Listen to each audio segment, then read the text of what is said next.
Hello and welcome to another episode of Rico'S Rants. I'm your host, Rico DiGiorgio. So last night, shit went down.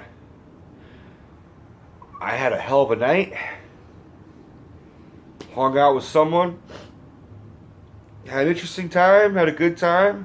I'm not going to name names. I'm not going to specify what or when did or did not happen. But I got about 25, 30 minutes before I got to get my ass out of the door to go to work. I will specify during that time what I did see last night. I saw Guardians of the Galaxy, Volume 2. So, first off, just number one, there will be spoilers. I don't know what I'm going to say. I don't know what I'm going to spoil. I'm just going to free think and free talk. So if you have not seen Guardians of the Galaxy Volume 2, which is very possible because it did just fucking come out, don't watch this video. Go see the movie. It's worth watching for sure. Then come back. So, number one, did I like the movie?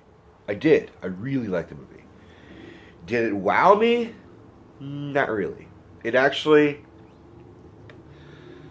didn't have the same impact for me than watching the first Guardians of the Galaxy, because we did not expect Guardians of the Galaxy Volume 1 to be so great. It was a surprise hit because we were like, what the fuck? Guardians of the Galaxy? Who the fuck is Groot? Star-Lord? Drax? Is that his fucking name? Is that a raccoon? What the fuck? But it shocked the fuck out of us. It was surprisingly funny. It was very fresh. The fact that it was out in space was new and exciting for a Marvel film. James Gunn is a talented filmmaker, and he had a fresh, sort of off-kilt filmmaking style and characters that, you know, we had been watching Thor and Captain America and Iron Man. Very interesting characters in their own right, but best way to describe the Guardians compared to the Avengers is, and one producer said this, I'm stealing it from him, is the Avengers are like the Beatles and the Guardians are like the Rolling Stones. And that's the best way I can describe it. And I agree with that analogy. So, for this film, if you'd already seen the first movie, you were expecting, we weren't expecting anything, because we were already, you know, we had already gotten our dessert. You know, we were salivating from all the sweetness and awesomeness and funniness and ridiculousness from the first one, that it's hard to top that fresh feeling. And he tried. And I'm not going to say he failed, meaning James Gunn. It's still a good movie. My opinion is, the second one is just as good of a movie as the first one, but you don't have the same feeling as you saw from the first one, because we didn't know what the fuck we were getting ourselves into.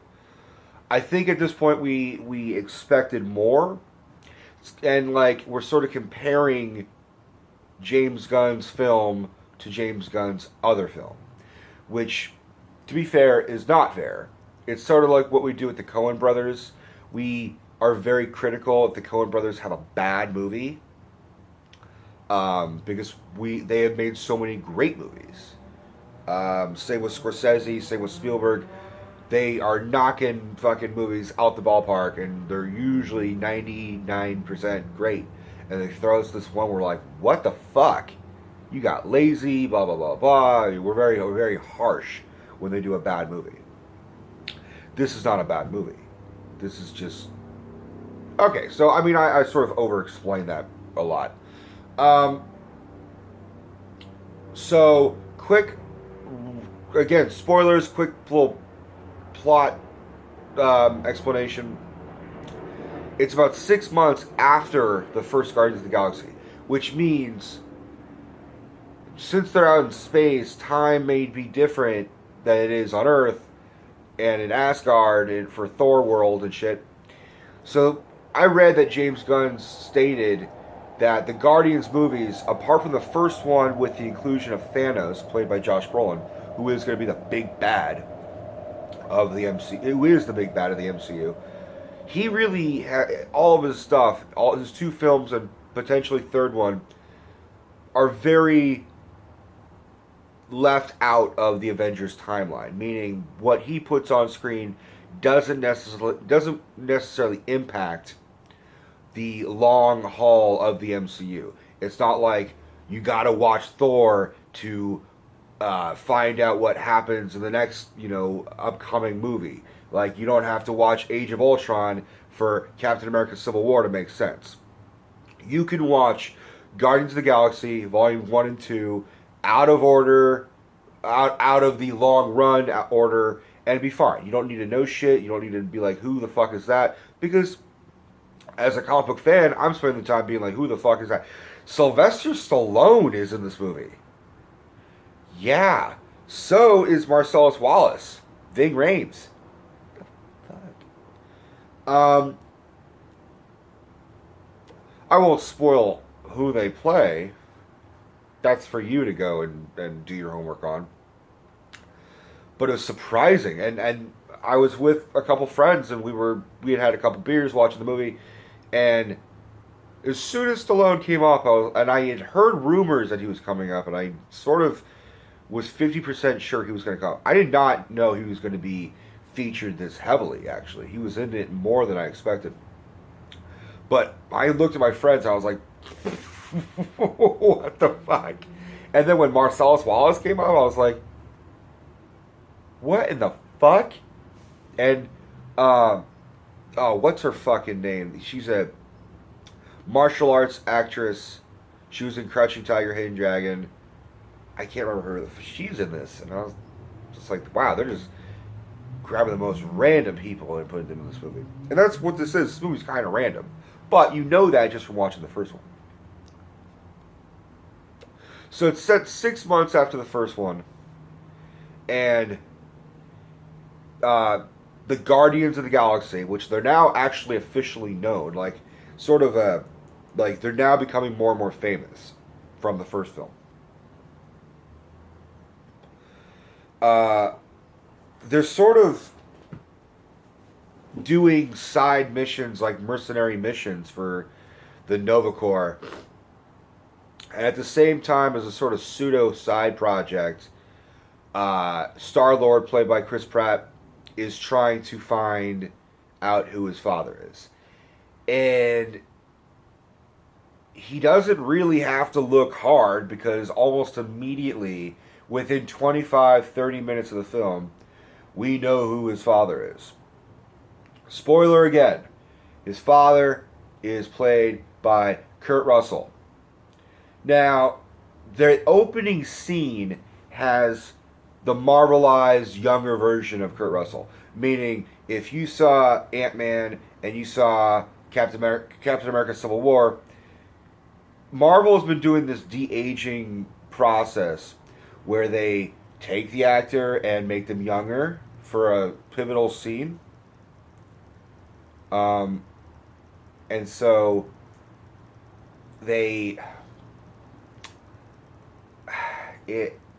it looks kind of off, because you're not expecting to see Kurt Russell circa 1980, and it looks like him. The CGI has actually done very well, and he's in Missouri with Chris Pratt's Peter Quill's mom, and this is the making of Peter Quill. Not, you don't go into detail, it doesn't show that, but he takes her to the woods, and he shows her this weird alien plant thing that he planted. And she doesn't know what the fuck he's talking about. She's just enamored by him. And his name is Ego. Now, in the actual comics, Star-Lord's actual father is named Jason of Sparta, I believe. And I honestly, admittedly, I don't know a whole lot about Star-Lord and his lineage and the whole Guardians of the Galaxy run through and everything. I mean, I was very vague about it. I knew Groot. That was it. But I do know of Ego the Living Planet. And that's what they did. Disney actually had to work with Fox because Fox owned Ego. No pun intended. Fox had Ego. And Disney and Fox had to sort of work together and trade a character to get this character. So essentially, he is a giant living planet, meaning he's a planet with a face and eyes, and he is all knowing and all powerful and whatnot. So, and he's able to make avatars of like miniaturized humanoid versions of himself, and they happen to look like Kurt Russell. In this, they tweak that and do that whole thing, but they also make him. I'm actually not proud of my inability to remember this. I was kind of drunk and last night. He is basically a god, and is a celestial, I think. And he basically he's a god, and he's been trying to find an heir to, spend the rest of his life with. And again, spoiler, unmake the galaxy and remake it in his own way.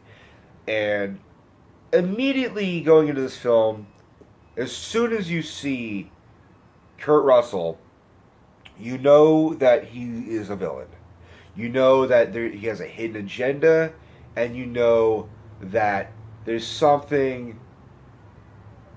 He's all like, I want to be with my son. I want to be the father that I've always been meant to be. But you're like, this guy's full of shit. He may be his birth father, but this motherfucker's got something up his sleeve. And the audience kind of knows that going into it. There's a lot of moody music every time he kind of comes on, and on one hand you feel for Peter because you want him to know who his father is, you want him to have that bonding experience, but at the same time you're like, something's gonna happen. Alright, so let's talk about the rest of the cast. Chris Pratt, another Chris in Marvel, as Peter Quill, Star-Lord. He's great. I mean, he is very much doing his Chris Pratt Star-Lord thing, like he saw in the first one, and in Jurassic World. He's a snarky, he's Chris Pratt. He's funny. He's good looking. He's athletic. He's good in this role, and he is. I'm looking forward to seeing him in more Marvel films. Avengers: Infinity War and Guardians of the Galaxy Volume 3. Like, I'm suckered into it. I'm ready. Zoe Saldana as Gamora is sort of, she's good in it. I mean, she wasn't bad in the first one, but it's an interesting take for this film because we actually, we see them more as a family now, because in the first one they were strangers sort of forced to work together. And now it's interesting to see them being homies and friends and family. And I will say, my favorite character in this movie was Drax, played by Dave Bautista. He had some of the funniest lines in this movie, which is actually upsetting because for the first film, one of my favorite characters was Groot, played by Vin Diesel. Yeah. And Groot is this giant tree humanoid thing who can only say 3 words, and it's usually, I am Groot. Or, at one point, we are Groot. So, at the end, spoiler for Guardians of the Galaxy, Groot sacrifices himself and is basically respawned, whatever, as a miniature splinter version of himself. So he's a tiny little version of Groot called Baby Groot. So, assumingly, he goes through adolescence, he grows up, blah, blah, blah. They even show that in a bonus credit scene for this film, who he actually grows up and becomes a teenager. It's weird, and he's like, I am good. Maybe like he mocks Peter Quill, like playing a video game, and it's kind of a funny scene. Um, so, but with Baby Groot, I thought I was going to be like all into Baby Groot. I wasn't. Baby Groot actually had some very cute scenes, but they featured him heavily, or her heavily. We don't actually know what Groot's gender is. Whether Groot is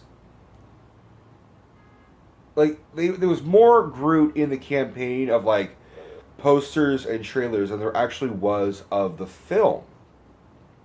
Like some scenes where it's running with a bomb, and it goes, "I am Groot," and like that was a cute little line. That's not in this movie. So some things they changed, but Drax was hysterical because he doesn't understand metaphors. He gets things takes things quite literally, and when he experiences things, he gets excited. Sorry, I had a notification on my phone. Karen Gillan plays Nebula, who is Gamora's adoptive sister. They were both tortured and raised by Thanos, so she's got a grudge. It was nice to see her come back. It was nice to see an interesting dynamic between the two of them.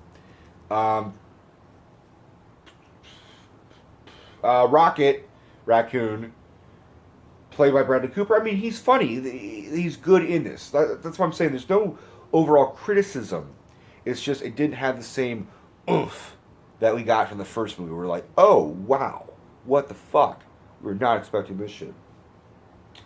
I did miss Thanos not being in this. If you're looking for Josh Brolin in this movie, he's not in this movie. And I was very disappointed. Because, Thanos, as played by Josh Brolin, he's very much the bad guy in the shadows, and you see very little of him. So when he's on screen, you're like excited, and when he's not on screen, you're kind of looking for him. That's sort of what I was doing. I was like, when's Thanos going to show up? He never shows up. So sorry if you're looking for that, it ain't gonna happen. Okay. One thing I will actually talk about and spoil, because this is actually a really relevant and interesting scene, and this has been a fan theory for years. So, and this is a post-credit scene. So this is a spoiler of a post-credit scene. Very minor, to be fair, but if you'll know this theory, maybe.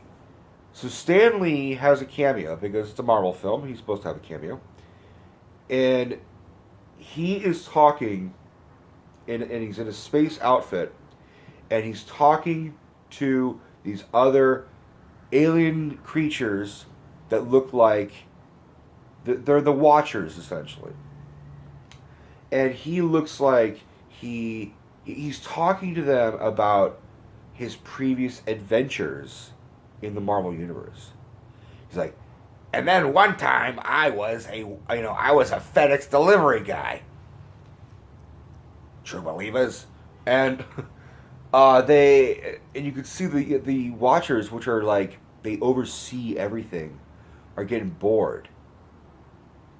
So the theory is that because Stan Lee comes up in multiple Marvel films as different characters, but still looks the same, either also in different timelines, like he shows up in the Captain America movies, in the first one, which is set in the mid 40s or early 40s, as well as being in Thorland and shit like that, and the first Guardians, that he is an ancient being who oversees everything and watches us and watches the Guardians of the Galaxy and the Avengers. And I think they confirmed that. that he is essentially a watcher. It's actually pretty. So I really like that. I like they confirmed a theory that they may have just done it on purpose to be like, look at all these fucking theories that all the fans are talking about. Fuck it, let's write it in there. Thought that was awesome, because and that's my point with my main criticism between DC and Marvel films is that the Disney, Marvel Studios, the filmmakers, they listen to us and they know what we want and what we don't want. DC does not do that. DC makes their own movies and ignores what the fans want. Granted, I will acknowledge that the fans are, myself included, uppity, whiny little fucks, and we cannot be satisfied. We always want the way we want it. And that doesn't necessarily mean everyone's opinion. We want how I feel. Yeah. And, I acknowledge that it's hard for the filmmakers to satisfy everyone. Some people for the Joker, for example, some people for Heath Ledger's type of Joker, or Jack Nicholson's type of Joker, or Mark Hamill's type of Joker. And when they try and do something fresh and exciting like Leto's Joker, some like it, most don't. Because it's not my thing, it's not my Joker. But Disney has been doing a good job. Because they hear our pleas and they more or less do what we want and make a character which is classic, but they do a nice little spin. Like, the Vision doesn't really look exactly like the comics counterpoint, but it's pretty damn close. Same with, Thanos himself. Thanos doesn't look exactly like the comics counterpart, but it's pretty damn close. And it's close enough where we can say, fuck it, anything that's different, I'm okay with. For example, in Guardians of the Galaxy, Drax is actually green. But they're like, we already have too many green characters, like with Gamora and other green characters that pop up in the film. Fuck it, let's make him muddy gray. And that was fine. He still looks Drax-like, so we were fine with it. Taking certain liberties on certain characters is fine with us if it makes the movie amazing. But with whatever DC does, we're not thrilled about. So, is it a good movie? Fuck yeah, it's a movie. It's a great movie. Is the soundtrack as catchy than it was in the first one? Not really. That was kind of disappointing. The title alone references the mixtape. And the mixtape in the first film was just as much of a character as Groot or Gamora or Drax or Star-Lord. Like, it was another being. And so sort of, in my opinion, not as good for the music. I will state that I liked the villain and the dynamic in this one that I did in the first one. Because in the first one, I don't remember who the villain is. It was some Ronan the Accuser was very much a one-off angry villain. I'm all powerful and I am taking revenge and then I'm dead. Right. Whereas this one was like more personal, and I really liked this one. And Kurt Russell kind of comes off cocky, and he does his sort of pseudo John Wayne voice that he does. If I was going to give the first Guardians of the Galaxy 5 stars, I would give this one 4.5. There were some things that were lacking, and I didn't, it didn't hit me the same way as the first one did. It didn't wow me. I knew what I was getting myself into.